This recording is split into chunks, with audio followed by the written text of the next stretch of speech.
Let's get to line 2. Dr. Joe, Fairfax, Virginia. Dr. Joe, you're live. What? Hey, John, how are you this morning? Never better. Up. Yep, I'm All right, great. Well, I've been listening to you, and I was going to throw some water on you because, I told you a couple weeks ago that I didn't think we had enough time, and the reason I didn't think we have enough time is to get through the appellate court system takes a long time, and you have to be able to put evidence. Well, I just read Breitbart this morning. Woke up. The first thing I see is that Texas has filed suit against 3 states. Let's see the number of states here. Texas has filed suit in the Supreme Court against Michigan, Pennsylvania, Wisconsin. That will take enough electoral votes away from Joe Biden so that it has to go to the House of Representatives. Well, why is the Texas case important? You know why, John? I'll tell you why. Because when states sue states, it's an original jurisdiction. By original jurisdiction means that they can hear evidence. In the other cases, when it would have gotten to the Supreme Court, the ones you're talking about, you have to have evidence. The Supreme Court only looks at errors of law that have been missed in the lower courts. These courts throwing it out for laches and not time enough and standing, Supreme Court's not going to overturn that. But when Texas sues Georgia, Michigan, and Georgia, it's Georgia too, Georgia, Michigan, Pennsylvania, Wisconsin, it's a state against the state because they're both parties to the Constitution. Texas sues on the theory that those states violated the Constitution. It hurts Texas, takes away its equal rights to vote for the president. The Supreme Court hears it as a case of original. It becomes a trial court and an appellate court, John. This is the greatest news of all. Forget Sidney Powell's cases. Forget Lynn Wood's cases. Forget President Trump's case. This is the case that's going to win or lose. That's my prediction. Joe, put this in layman's terms. Okay. When you file a suit, when Sidney Powell and Lynn Wood and President Trump and all these other people filed cases in the state courts, those courts are what is known as the court of the original jurisdiction. They are the trial court. They're the only court that hears evidence. They're the only court that finds facts. If the trial court throws you out and doesn't hear evidence, you have to go to the appellate court. The appellate court then hears whether the trial court, well, first of all, the appellate courts only hear errors of law at the trial court. They don't rule on facts. They don't rule on the evidence. They don't hear any evidence. They only hear your argument about whether or not there was an error committed in the lower court. They will not, and they will only hear the errors that were raised in the lower court and that are raised on appeal. So it's a double. You have to have raised it. That's why when you watch TV in a trial and the lawyers object, well, that objection is raising an error at trial, and they must object. They must object, and that's why you see court says, well, we're not going to let you object anymore, because the lawyer then says, I have a continuing objection, because you have to protect that to be able to appeal it. Okay, so the first appellate court has to hear that, and then it goes to if it doesn't win at the appellate court, you go to the Supreme Court generally in most states, and in the federal system, there's 3 levels, and the Supreme Court's not an automatic appeal. It's an automatic appeal to the appeals court. But if there's no evidence, what you're arguing is the error of law. And if the court says there is no error, you filed too late or whatever, then you have to seek higher. But if you win at the appeals court, what you may only win is that the court says you have to go back to the trial court and hear the evidence. That's not the case in the Supreme Court. Under the Constitution, there are three what they call cases of original jurisdiction for the Supreme Court. And the biggest one is that when a state sues a state, when states sue states, it doesn't go through any lower courts. It goes right to the Supreme Court, and it's very rare. It's very rare, John. It doesn't happen. The Supreme Court now becomes a court where 9 judges become the judge and the finder of fact. They step out of their role as appellate court judges, which they traditionally just review the errors that are brought to them from the lower court decisions. This is exciting. This is exciting. to me. This is exciting. So what changes? So the suit brought by Texas in just 3 sentences. How does it change the timeline? Because the Supreme Court will hear the evidence that they would not ever otherwise have heard because the Trump campaign has not been allowed to present it. Wow. This is exciting. And it's also historic. I'm excited as a lawyer. We are now in a territory that is just, for a lawyer of 40-plus years, this is exciting. Talk about historic. This is historic. You can hear it in my voice. I was not feeling good about this. I was not. And I'm going to tell you something. I was going to call you this morning and say the real problem in these states, why the legislatures don't work, is part-time legislators. Because these Republican legislators in these states, and I heard it, I think it was Beach said it yesterday, he's got to make a living. Well, when you got to make a living, you are not spending 24/7, 365 like people like Stacey Abrams and people supported by Soros. The Democrats are on this 24/7, 365. And poor part-time legislators like Beach and the people you had, I remember, who else did you? And that happens in Pennsylvania. Right. Pennsylvania's part-time. Right. Virginia's part-time, right? So what you're saying is, because Texas filed the suit, the Supreme Court is going to have to hear it. It moves a timeline up for everybody. And are they going to hear individual states? Or are they going to hear just one big case? I mean, how does that work quickly, Joe? They've sued. It looks like they've sued 4 states. So Texas now has gathered all this evidence. They've got all this evidence.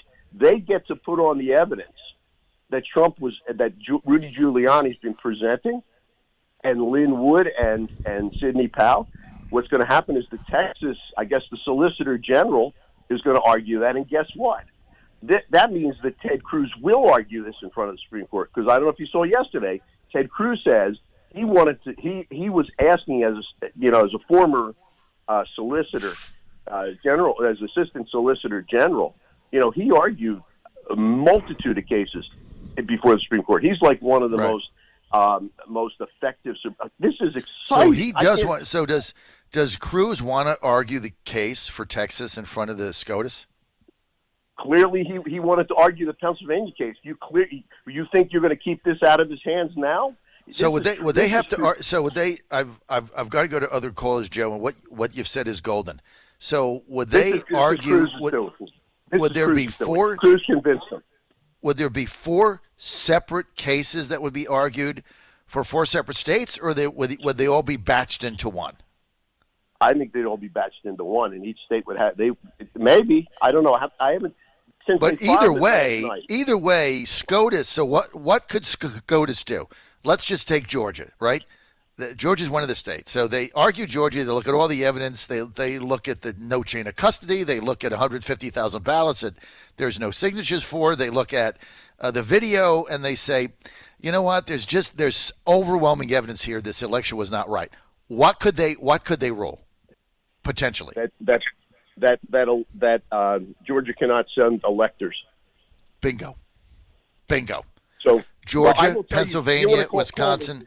They don't. If these 4 states don't send the electors, right? Then Biden doesn't have 270. No. It goes into this goes to the House of Representatives. Right. It goes to the House. Has been trying to do. All right. Call me later after I get a chance to look at, because I haven't seen any paperwork. All right, Joe. I did a quick great phone call. Thank you. Let's get to John in Idaho, line 2. John in Idaho, you're live. Well, hello, John. So I have a funny story that I wanted to tell. So I'm an attorney in Boise, Idaho. Can you take me off the speaker, John? Take me off the speaker. Well, please. I'm not on. Okay, here's just one thing. Yeah, it's reverberates for the audience. So I'm an attorney in Boise, Idaho. Thank you, John. And so I follow the legal part of this a little more closely maybe than most people. But I read an article about how the Georgia legislature was trying to convince the governor to call a special session. And so I decided to call a couple of the legislators and tell them that's not even necessary, that they have the authority, which I assume they already knew, to convene a session themselves. So I think I left a message for, Senator Leggett maybe, and then another person mentioned in this article was a fellow named Colton Moore, a state rep who was one of the first people to call for a special session, according to this article. So I called him, and he answered his phone, and he said, and I told him who I was and why I was calling, and he said, "Are you in Boise now?" And I said, "Yes." And he said, "Well, so am I." It was, ironically, he was in Boise on some business. But in any event, so he was gracious enough to talk to me, and even after being interrupted by a call, he called me back, and we spoke some more. But one of the disturbing things he told me was, in trying to lobby his fellow senators and representatives, one of the roadblocks, the most common roadblocks he encountered, was a senator would say, "Well, if we do this, if we convene a special session and appoint delegates ourselves, there will be a second burning of Atlanta." And he said that is just the common theme he runs into in terms of talking to his fellow legislators, is that they're scared. They're scared of the mob. And I think that they think Antifa is going to come after them, their families, and again, their fellow citizens, and cause destruction. And so he did have a little success with convincing a couple people when he shamed them into adopting a little more courage. But for the most part, he said that's what he's encountered with his fellow legislators. And I think Representative Moore is only 27 years old. So he was talking about the fact that these were people much more experienced and established than himself, and yet they were scared to death. So I think that's really what we're facing, is people just don't have the courage to move forward. So John in Idaho with us. So John, you're a lawyer, and you've talked to people in Georgia, and they're reluctant to sign the petition because they're afraid if there's a special session, Antifa and the mobs are going to go after them. Is that my understanding? Well, that's what Representative Moore told me. Some of his fellow legislators had explained to him were their reasons for being hesitant to sign on and convene a special session, is that one of them specifically said to him, there'll be a second burning of Atlanta. And so, yes, I suspect I think people are cowards by nature anyway. It's a very small proportion of the population, unfortunately, that has the courage to act in accordance with their ethics. But I think legislators in particular, it's not just, he also said some of the legislators who oppose the special session are people who never really liked Trump but got on board because he was so popular. But I think much of it is fear. I think people are just afraid of the mobs, and especially in the bigger cities like Atlanta, and these people just don't have the courage to do the right thing. And I'm afraid that's the problem. We see this with established Republicans in Washington. It's not just that they're happy to see Trump go. I think it's also that they're scared. They don't want the responsibility for the consequences, and the left has made it quite clear what the consequences will be. So this was Representative Moore. Is this Colton Moore? Yes, that was Colton Moore. Colton Moore, Georgia House, Georgia. Where is he? Where is he from? I'm trying to find out where he's from. Right? I'm not sure. He represents the first district. That's Dade County, Georgia, and he looks young. So he's like in his 20s, right? Yeah, he told me he was 27. Yeah, so he's 27. And so this is amazing, John, in Idaho, that you find this out in Idaho from your other friend in Boise, Idaho. It's a small world, isn't it? What happened was I called him. I called his number. I think he's originally from Tennessee, maybe because his cell phone number is a Tennessee number. But I just called him, and he only answered because he recognized my area code. He's familiar with Idaho. He was in Idaho at the time, helping. It's a long story. He was driving cattle from Montana, helping a friend of his. He does it once or twice a year, he says. And so he just happened to be in Boise, and he answered the phone only because he saw the 208 area code, which was from Idaho. And so, again, he was very gracious. We probably spoke for 20 or 30 minutes in two separate conversations. We texted later. He even texted me the following day to tell me, since we had last spoken, this one committee had decided to meet. And so he was very nice and gracious. But again, he told me that he had several experiences with senior legislators who told him that they were scared of Atlanta being burned.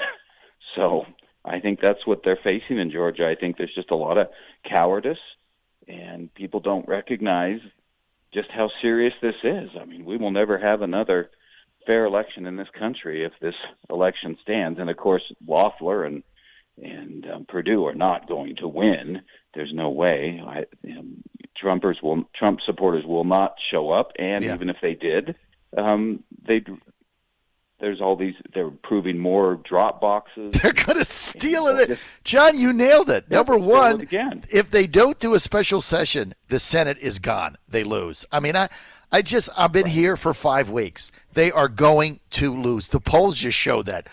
Trafalgar poll showed it, which is the only poll that we think is halfway accurate.